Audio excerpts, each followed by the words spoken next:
Okay. Got bitches in trouble now. Google Marceline Diop, wanna see what I'm about. I was thinking about blacking out, airing bitches out. Let me chill, show the skills, leaving their bitters out. Ain't none of them me, shit funny to me. Might drop every week, got 100 of these. Summer gonna be hot, boy, 400 degrees. Please, a bitch whole cadence is amazing. Hotter than holding work at the Daisy. Know how many nights I brought days in. Grind in the studio, sipping on Julio. Now I got the dope boys going crazy. I ain't got a lot, fuck you, pay me. Need the chicken plus the extra gravy. I'ma take it to the max, a bitch extra wavy. I'm the pot of Senegal, all haters fuck them all. I've been in the zone like, all I need is one mic. Then I start to flip like, Alright. What's up? It's your boy Monte Carlo, and we're back. We're back here. Episode 55 reloaded, okay? 55 reloaded. That's what we do. We reload on you. All right?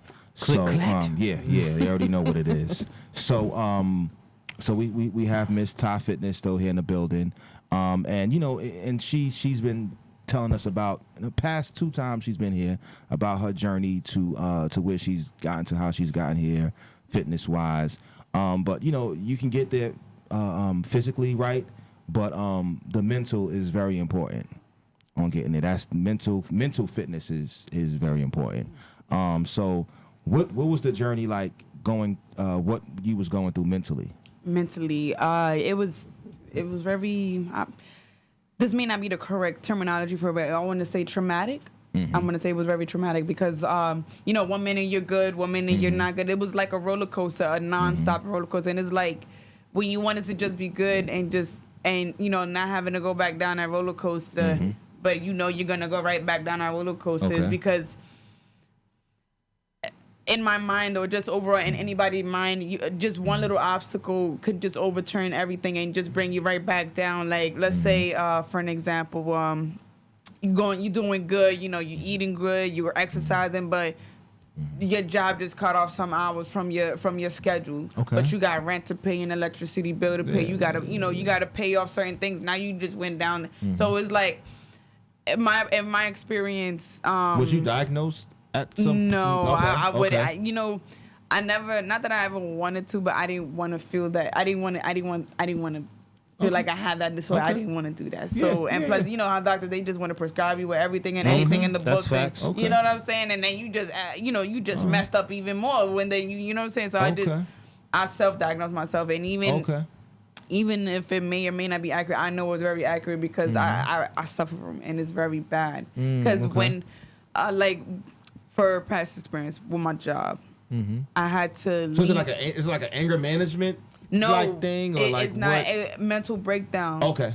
Mental breakdown. That's what I have. Like that's what was occurring, and it's not good. To me personally, it's not good. Like it's horrible. I don't wish it upon anybody. Yes. That's why if 9 out of 10 times if you see me that I don't look my best or my happiest like you normally you'll see me, pull me aside. What's going on, Ty? You okay? I would, not that you would need to, but you will know off the rip there's something wrong. Did something happen to you that makes you feel this way and as you was growing up? A lot of things happened to me when I was younger and growing up. Not being with my mom.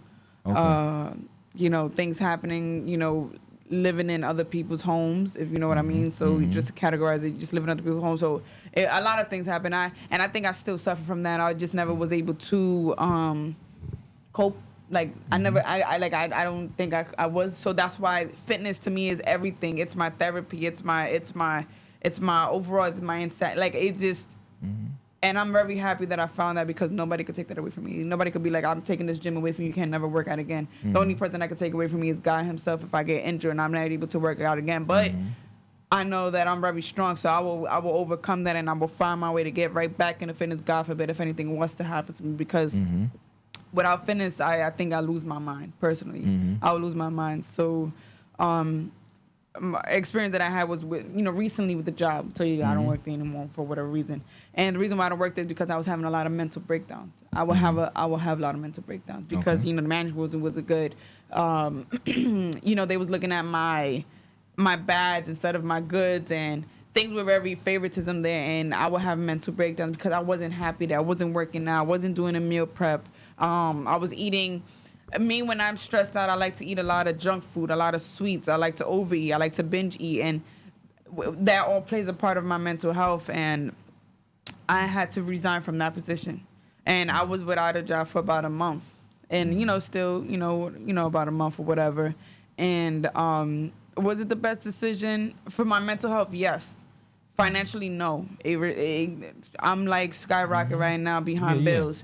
But I feel like my mental health was way more important than being in a place where it was draining me, mentally, and it was very bad. It was very emotional. I would reach out to one of my closest coworkers there, / friend, and I would tell him that experience, and it just everybody saw it. Everybody said this is not for you. Whenever you go to the gym, you're the most happiest person on earth. This is not for you. This is not where you belong. This is not the industry. You need to get out and find, you need to find your happiness. And everybody knows the gym is my happiness. You cannot take that away. Don't talk about it. Don't say because I get it like, oh, you a gym rat. You a crackhead for the gym. You a gym. And it's like, all right, I said, go ahead, keep on. Get the ball roll. Go ahead, no problem. You could call it what you want, but you don't know what I've been through to be so hard in the gym right now.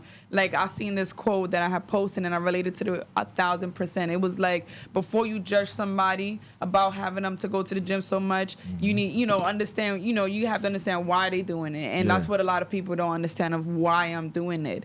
And that's one of the reasons why, and based on, how I grew up as well plays a part of it. But then it's like, it is huge, and my mental health is more important than anything else in the world. It's just important, very important. And you could really get into isolation mode, because me, when I have a mental breakdown, I also suffer from depression as well. So that alone plays a big part as well, and it's hard for me to even cope sometimes. Like, I get those moments where I just don't want to be bothered by nobody. I want to be alone. Just leave me alone. I'm having a moment. And that moment could last for weeks or hours or whatever the case may be. But, I go to the gym and I get right back on. That was the roller coaster that I'm telling you about. When I get down and I go back up, then I get back down. I think I'm going to forever go through that for the rest of my life. I don't know how or, how to overcome it. But I think, me personally, I think I'm just going to forever go through that. But I have to find a way to keep it balanced, which the gym keeps me balanced. Without the gym, I don't think I'll be here. Honestly speaking, I don't think I'll be here. I don't know where I'll be. I don't know where I'll be. Wow. Like, I had experience where when I was in school, they put me in one of those institution where where people, you can't leave. You got to open the door for everything. You need a key. You need an override. You need one of those kind of things. I was in one of those facilities, and so it's like, and that was when I was young. I was in middle school, maybe elementary, if I'm not mistaken. So it's like, it goes a long way. It goes a long way. It goes a long way. Yeah. I mean, I work at one of those type of facilities. Oh, you do? Okay. For the city, so, for adults. So I know how it goes, with the medication and stuff like that. Yeah, they have me on all of that. Got to get restrained and stuff like that. Yeah, definitely. So I'd rather people come to the hospital, get help, than than committing suicide. Yeah. Like, come get help. Come get medicated and ask for medication if you need it. Yeah, but a lot of people, it's just, I guess it comes with a lot of stigma. So that's probably one of the reasons why I never wanted to actually really go 100% with it. Because if I know my medicine is the gym, my medicine is straight the gym. Yeah. Like, you know what I'm saying? So if I feel like people that may suffer it, I think you should probably find, I don't know the term for it, but before you go to the meds, find a way to try to do it therapeutically. Yeah, you know what I'm saying? Do yoga, like you're saying. Catch it therapeutically before it gets to the medical part. Yeah. It's the best way. You know what I'm saying? Because that's what I did. Really cure none of this shit. Yeah, but it actually makes you a little bit more. It calms you down. It calms you down. I used to work with kids, if you could therapeutically handle your situation, like talk to somebody. A family member. It don't got to be a doctor. It can be like a family member, somebody that you consider like a role model or a friend that you could trust in. Just hit them up and just talk, vent. Yeah. And if you got to go somewhere, a punch on the bag. I think you said one of y'all said somebody had a punch a bag when they was a kid. Yeah, like one of my people was like his wife. His wife got a punch in the bag. Yeah, get a punch in the bag. Let it go. The marriage. Yeah. Let it go. Because I'd rather you come to the hospital than be outside trying to get help going the wrong way. Come to the hospital. Ask for medication if you need it. If you got to talk to somebody, talk to somebody. Yeah. But a lot of times it just be that talk. You know what I mean? That talk don't be enough to me personally. I've done no. Like you said, the gym. No, you need something to give you the energy off. Because the talk I've been seeing, when I was young, second grade, seeing a whole counselor. Is it like in the family? Like was your mother or your sisters? I don't know the history behind it. I just know me personally. I know I suffered from it. Okay. I don't know when maybe not everybody is open about it. Like I'm being more open about it now. In my life, because it's okay, like, it's all right, somebody, this is probably helping somebody right now, like, I feel for her right now. I'm going through the same thing, let me try what she doing, maybe they'll help me. I don't know who's listening, who this gonna help, but I'm talking to somebody. I don't know who I'm talking to directly, but if it's you, I'm talking to you. It's just whoever, because I'm still suffering, but I'm on a better balancing level than I was years ago. When I was in the second grade, a counselor all throughout my heart. Until senior year of high school, I was seeing somebody. That's just the crazy part. And then I got tired of it, and then that's when I found the fitness. I ain't got to talk to nobody in the gym. Talk to the damn weights. Yeah. So leave me alone. I don't need no help. So I'm with these weights. Was it your parents? Was it your parents that had you go to the see the doctors and stuff like that when you said, or was that the school? No, because I wasn't with my parents. Oh, it was okay. So it was just like the counselors. They had you. Okay, all right. Yeah. So I mean, listen, you here. You didn't let your circumstances define you. No, absolutely not. And I think that's what that's a beautiful thing. Yeah, when you don't let yourself get defeated. Yeah. You know what I mean, just period. You know what I mean, trust. That's what's up. Yeah, thank you. And then you use the gym to just be like your shield. Like you can't knock me down. You can keep punching and punching. You can't knock me down. The gym is mine. Because I tell people all the time, like, when you're at work, you're gonna come through issues. You're gonna things are gonna happen. But you have to just do your 8 hours and go home. Yeah. But if you feel like it's somewhere where you can't succeed, or you can't be yourself, or you feel threatened or whatever, you move on. You know what I'm saying? That's exactly what I had to do. Move on, find something else. Yeah.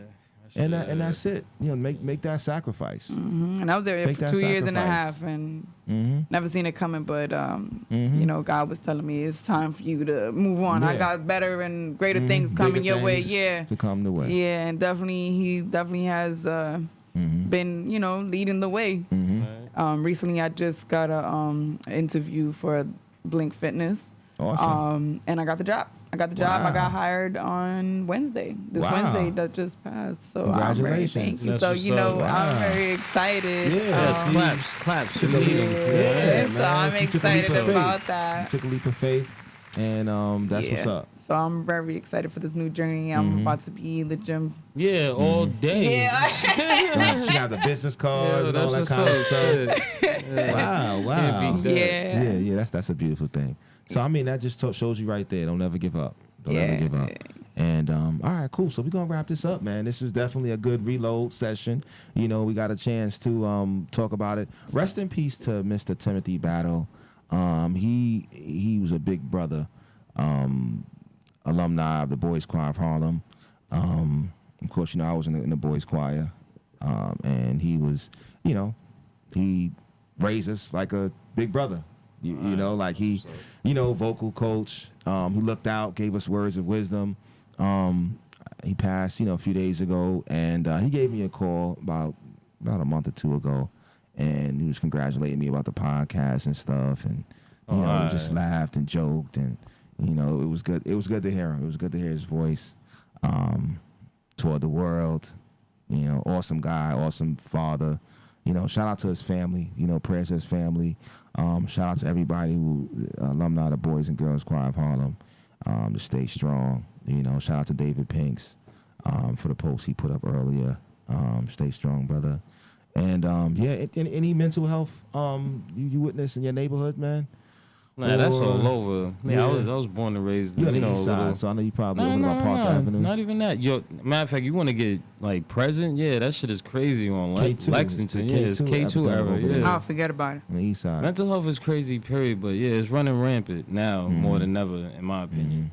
But you know, it is what it is, bro. Like you just gotta have that tunnel vision, you know what I'm saying? Look side to side, make sure nobody's following you. And that's it. Save yourself. Bro, just save yourself and don't lose your mind in this world. Yeah, that's true. That's all right, cool. So we're going to wrap this up. Episode 55, Reloaded. See y'all next time. Peace. Bye.